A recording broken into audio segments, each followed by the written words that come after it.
Perkenalkan, nama saya Elizabeth Sitohang dengan NIM 7243143008. Di sini saya akan membawakan materi tentang ringkasan buku utama dan juga buku pembanding. Ringkasan buku utama yaitu Kedudukan Bahasa Indonesia. Sejarah Bahasa Indonesia. Bahasa Indonesia berasal dari bahasa Melayu atau rumpun Austronesia yang telah berabad-abad dan berfungsi sebagai bahasa perhubungan di Nusantara.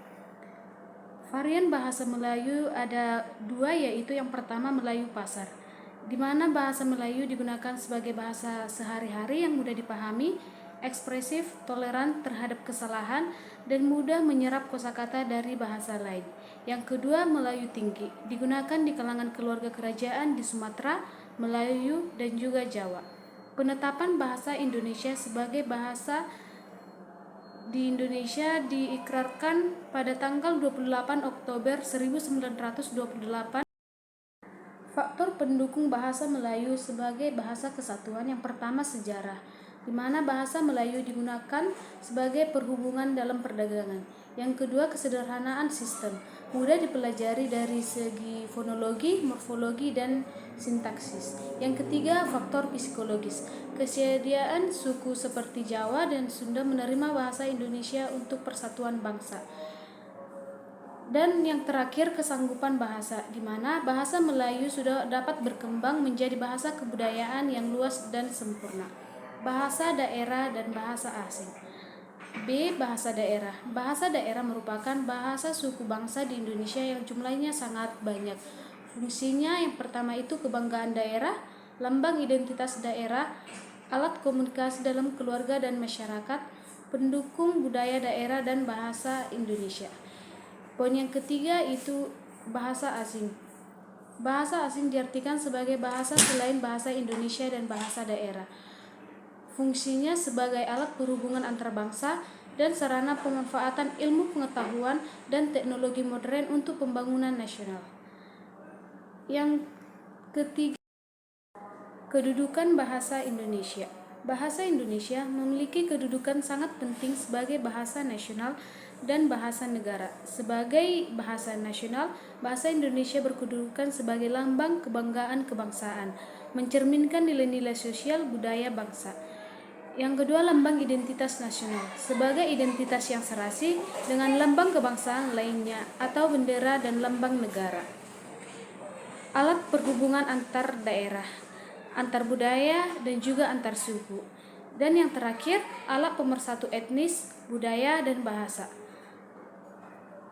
Poin yang terakhir, bahasa Indonesia baku. Pengertiannya, bahasa Indonesia baku yaitu ragam bahasa yang menjadi pokok, dasar, ukuran, atau standar. Digunakan di kalangan seperti pejabat, dosen, guru, dan juga ilmuwan. Dengan kaidah kata, ungkapan, struktur kalimat, pengucapan yang benar. Bahasa non-baku. Bahasa non-baku merupakan ragam bahasa yang tidak standar, biasa digunakan oleh mereka yang tidak berpendidikan atau di lingkungan tidak resmi. Fungsinya yaitu bahasa Indonesia baku memiliki 4 fungsi. Yang pertama pemersatu, penanda kepribadian, penambah wibawa, dan yang terakhir kerangka acuan.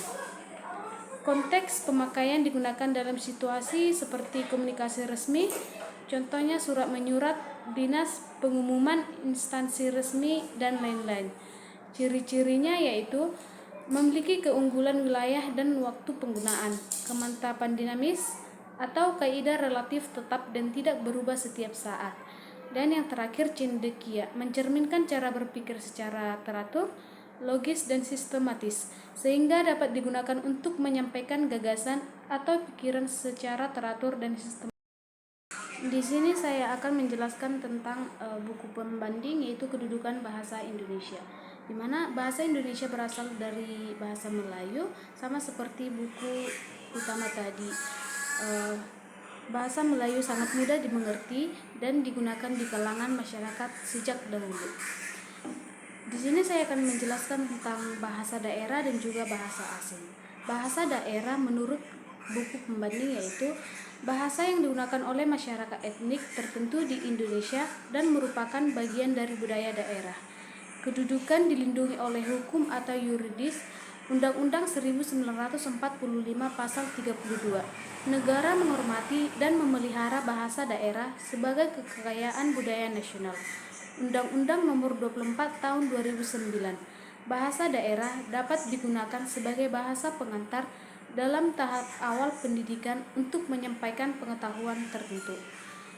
Yang kedua yaitu bahasa asing. Bahasa asing didefinisikan sebagai semua bahasa yang bukan bahasa Indonesia dan bukan bahasa daerah atau termasuk bahasa serumpun Melayu. Fungsinya tidak. Kedudukan bahasa Indonesia. Yang pertama, kedudukan bahasa Indonesia sebagai bahasa resmi kenegaraan. Hal ini dibuktikan dengan penggunaannya dalam naskah proklamasi dan administrasi pemerintah. Yang kedua, sebagai bahasa nasional, bahasa Indonesia berkedudukan sebagai bahasa pemersatu sebagaimana diikrarkan dalam Sumpah Pemuda 28 Oktober 1928. Kedudukannya dikukuhkan untuk mempersatukan berbagai suku bangsa. Yang kedua, fungsi bahasa Indonesia sebagai bahasa negara. Bahasa pengantar resmi di pemerintahan dan lembaga pendidikan. Sarana perencanaan dan pelaksanaan pembangunan nasional. Sarana pengembangan kebudayaan, ilmu pengetahuan dan juga teknologi. Fungsi kedudukan bahasa Indonesia sebagai bahasa nasional yaitu lambang kebanggaan dan identitas nasional, alat pemersatu berbagai kelompok etnik yang berbeda latar sosial, budaya, dan bahasa. Dan yang terakhir, alat penghubung antar budaya dan antar daerah.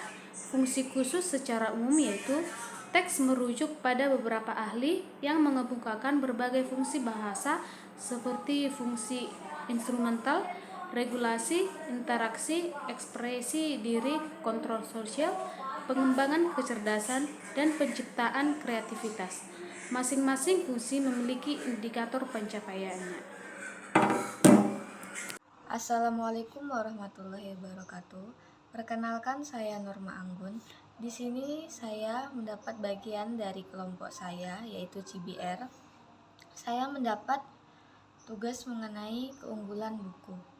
Yang pertama ada keterkaitan antar bab.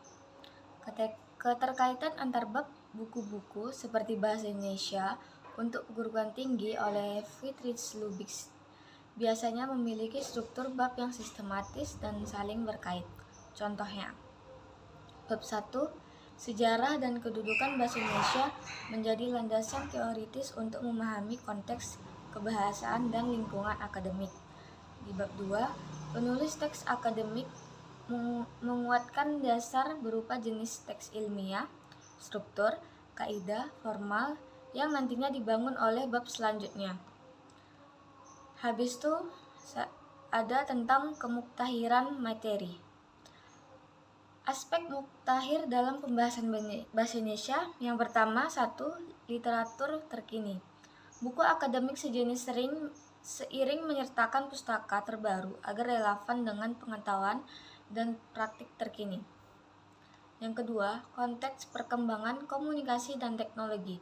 Pendidikan bahasa kini mencakup ragam digital, misalnya menulis untuk media sosial, podcast, vlog, keterampilan berbahasa yang dibutuhkan di era modern muktakhir. Dan yang ketiga, standar uji kemuktahiran langsung. Kemuktahiran berbahasa diukur menggunakan sistem uji yang muktakhir. Buku akademik modern perlu menyelaraskan materi dengan perkembangan. Dan yang keempat, yang terakhir ada integrasi kurikulum merdeka belajar dan isu mutakhir. Prodi Bahasa Indonesia dan Sastra Indonesia di institusi seperti UGM memperkaya materi dengan isu terkini seperti multikulturalisme, sastra cyber, serta praktik yang magang dan bicara digital. Itu saja bagian dari saya, Norma Anggun. Saya akhiri. Wassalamualaikum warahmatullahi wabarakatuh. Baik, terima kasih. Perkenalkan, nama saya Elizabeth Maria Lase, NIM 72143038. Pada bagian ini, saya akan memaparkan kelemahan buku. Kelemahan pertama terletak pada keterkaitan antar bab. Penulis memang telah menyusun pembahasan mulai dari asal-usul bahasa Indonesia, kedudukan bahasa Indonesia, hingga bahasa baku. Namun, hubungan antar bab belum terjalin dengan baik. Transisi dari satu bab ke bab berikutnya tidak disampaikan secara eksplisit, sehingga pembaca harus berusaha sendiri untuk menemukan keterhubungannya. Misalnya, bab mengenai asal-usul bahasa Indonesia seharusnya dapat menjadi landasan kuat bagi pembahasan kedudukan bahasa Indonesia. Tetapi, penghubung logis itu tidak ditegaskan. Demikian pula pada bab bahasa baku. Penulis langsung memaparkan definisi dan fungsi tanpa mengaitkannya dengan peran bahasa baku dalam mendukung kedudukan bahasa Indonesia.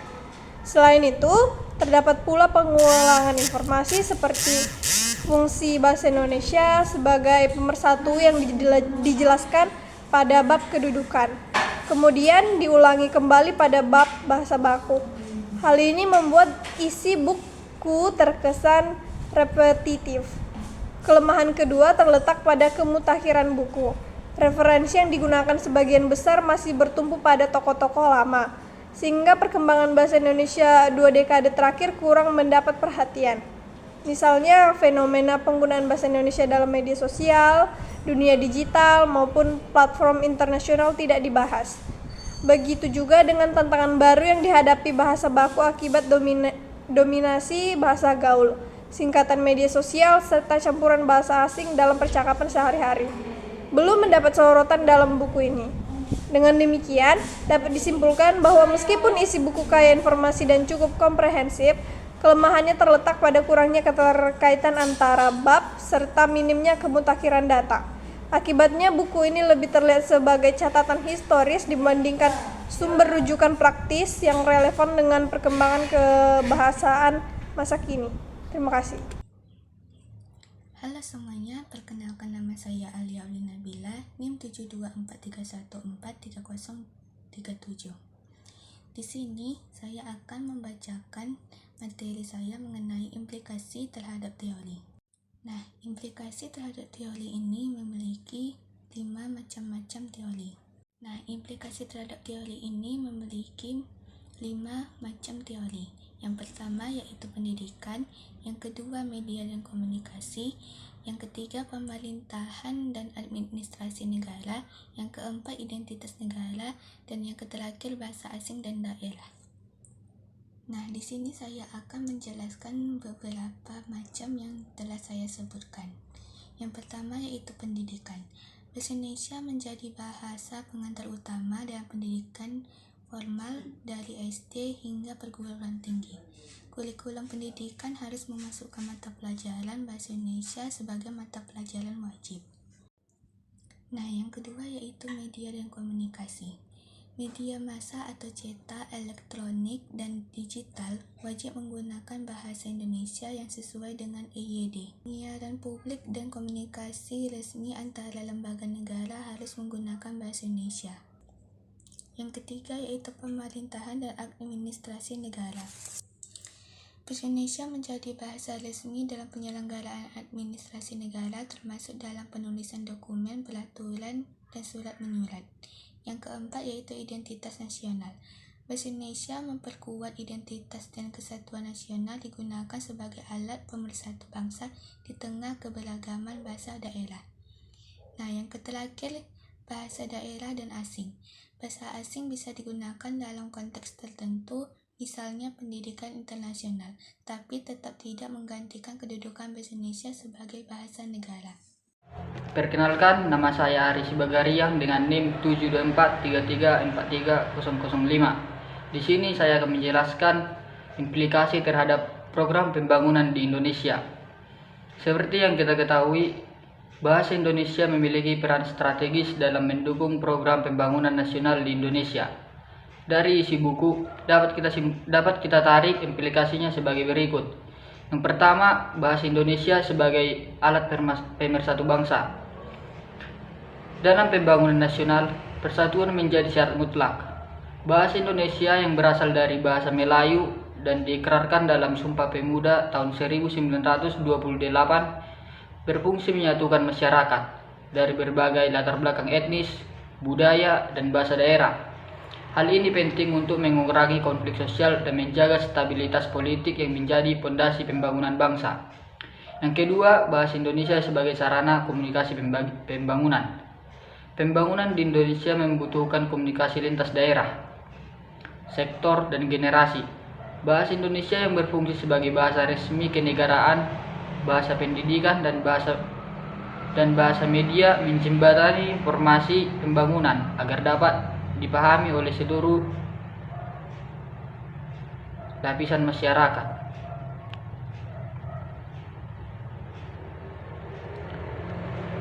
Yang ketiga, bahasa daerah sebagai pelestarian budaya lokal dan pembangunan.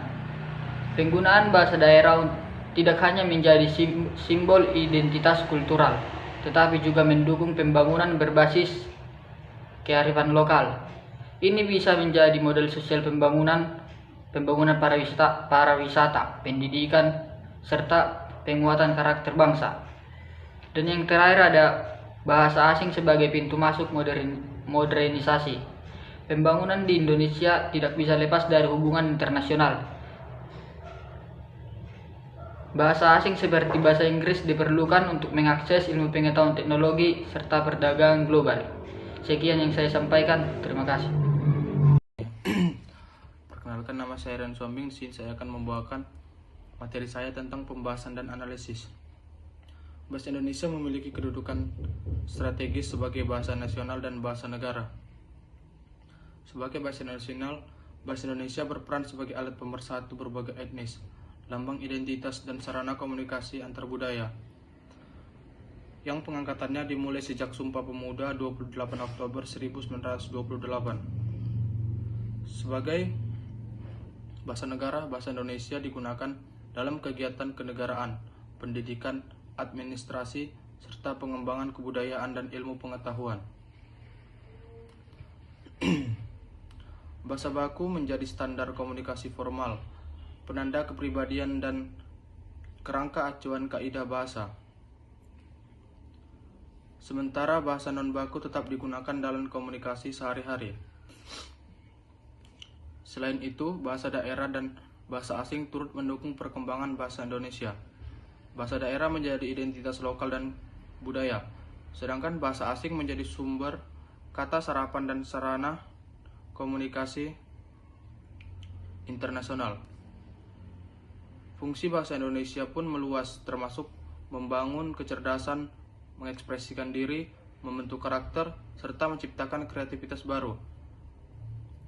Analisis kedua buku menunjukkan bahwa bahasa Indonesia tidak hanya simbol kebanggaan bangsa, tetapi juga instrumen penting dalam pendidikan, budaya, dan pembangunan sosial. Sehingga perannya sangat vital bagi kehidupan berbangsa dan bernegara. Perkenalkan, nama saya Rifan Tatarigan dengan NIM 72433433003. Di sini saya ingin menyimpulkan ataupun kesimpulan dari materi tersebut. Berdasarkan kajian terhadap kedua buku, dapat disimpulkan bahwa bahasa Indonesia memiliki kedudukan dan fungsi yang sangat strategis bagi bangsa dan negara.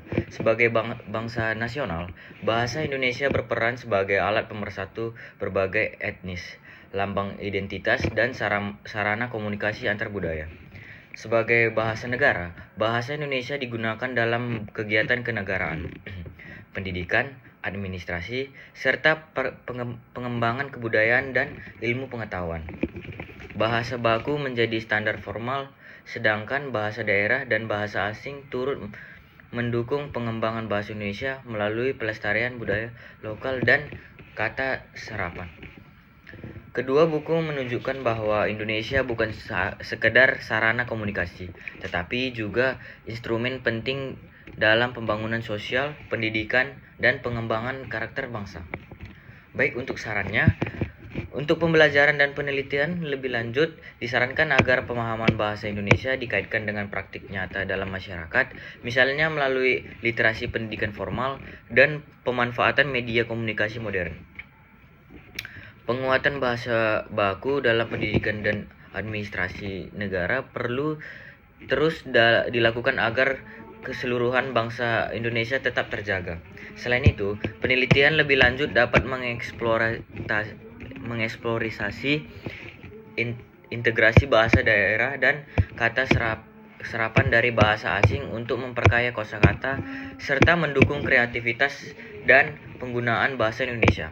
Hal ini penting agar bahasa Indonesia terus berkembang tanpa kehilangan identitas dan fungsi sosial budayanya. Sekian dari pemateri kami. Terima kasih.